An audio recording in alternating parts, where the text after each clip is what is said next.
In an excerpt from his tell-all book, A Hollywood Ending, Russell Westbrook went so scorched earth on LeBron James that I feel we are on the precipice of a legacy-altering beef between two first-ballot Hall of Famers. But you know when you've been thinking about something and nothing seems to make sense, then you find out one piece of information that makes the entire puzzle fit together. This beef has everything: feuding teammates, a messy organization, Kyrie Irving, Stephen A. But actually, this beef came to a head by the most unlikeliest source: Will Smith.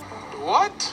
Man, if this isn't the most typical Lakers thing ever, I don't know what is. And no, I will not be shaving my war beard, thank you very much.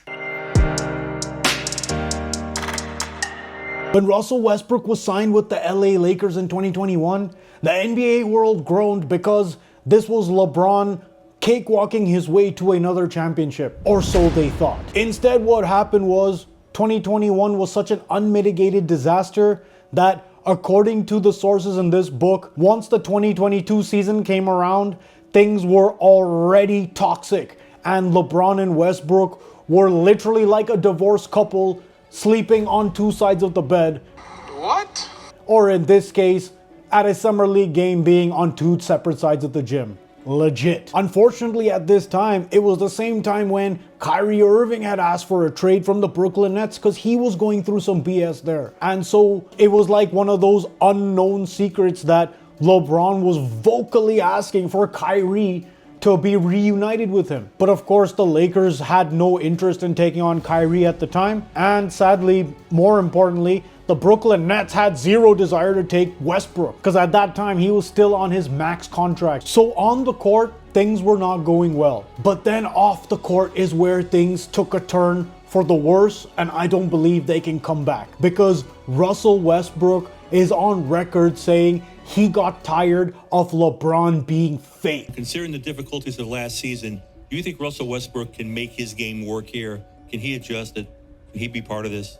No, absolutely. Absolutely. So basically, when Russell Westbrook took way too many shots or didn't make the best decisions on offense, which, let's be honest, he just doesn't. He's not good at that. Every single time LeBron was questioned about in the media, he would say, let Russ be Russ, which on its face is a supportive thing, saying, yeah, just let him be because in the end, it's a net positive. But this actually rubbed Russ the wrong way because he claims that that wasn't true. He claims that the let Russ be Russ thing was just said to the media to appease them, to make LeBron look good.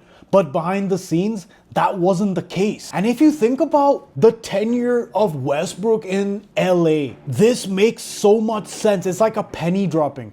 Because yes, Russell Westbrook, he is a very 50-50 player a lot of the time. But the one thing you can say is this dude is always super energetic. But in LA, you sort of felt like that was missing. And this explains why. Next game, figure out you want to be playing your best towards the end of the year.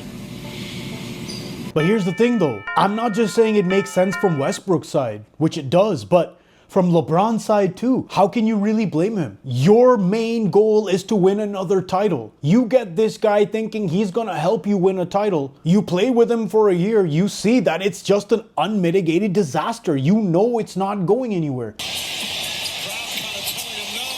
You see that Kyrie has a chance to maybe reunite with you. No offense to Russell Westbrook, but if I have a chance to get Kyrie Irving, who's still in his prime, versus you, who's maybe in the back end, I'm of course going to try to get Kyrie Irving. So at this point, we can agree that there are at least the makings of beef, but there still hasn't been a one big event. But as is the case with many explosions, it usually needs a fuse to light it off. October 2022, they've had a bad year with Westbrook, and Rob Pelinka wants to get geniuses or luminaries of their field to come in on the off time to inspire the Lakers. And on this afternoon, he had Will Smith come in. So apparently what happened was, upon learning that Will Smith was coming, LeBron James gets up and leaves the room, with Anthony Davis following behind. Then Westbrook starts to follow, and he's held back by Patrick Beverley, funnily enough, who says to him, because LeBron and AD won a title,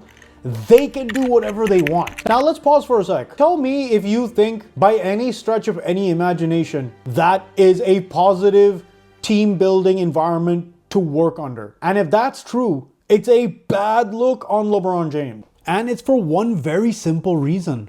LeBron James has always protected his image. And whether or not you believe that helps him in the GOAT conversation or you think he thinks that, the point is, Russell Westbrook going out there and questioning his character is historically something LeBron James has never responded well to.